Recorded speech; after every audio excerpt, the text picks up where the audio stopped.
Zdravo svima i dobrodošli ovoga puta kod mene na terasu. Danas ću sa vama da podelim dva super trika koja koristim godinama kako bi mi muškatle tokom cele godine bile bujne i kako bi lepo cvetale.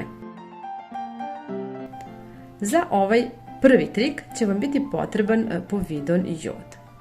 Povidon jod možete kupiti u bilo kojoj apoteci, on se koristi za saniranje rana.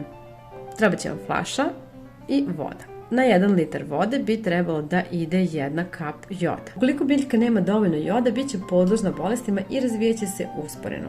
Jod produžava vreme cvetanja i osim kod muškatli možete koristiti i kod ostalih biljaka. Samo pazite da ne preterate jer možete oštetiti koren biljke. Zatim je potrebno sve dobro promućkati.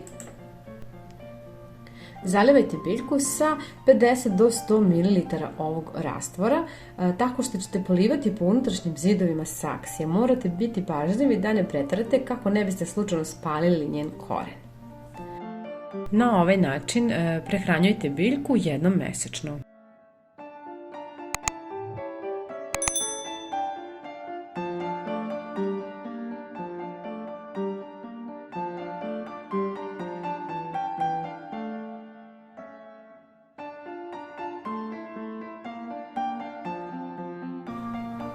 Druga stvar koju koristim za zalivanje biljaka jeste aspirin.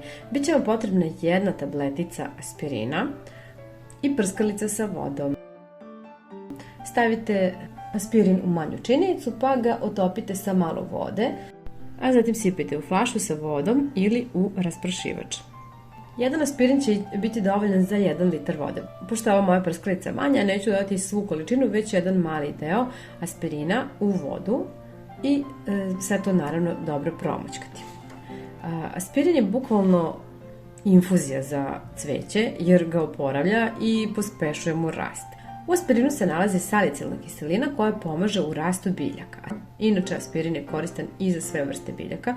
Možete jednostavno da naprskate ili zalijete cveće jednom nedeljno ovim rastvorom. Deluje na razvoj korena, a redovnom upotrebom cveće postaje bujnije. Takođe, sprečava i pojavu gljivica. Ja se nadam da će vam biti od koristi ovaj video. Puno vas pozdravljam i želim vam sve najbolje. Ćao!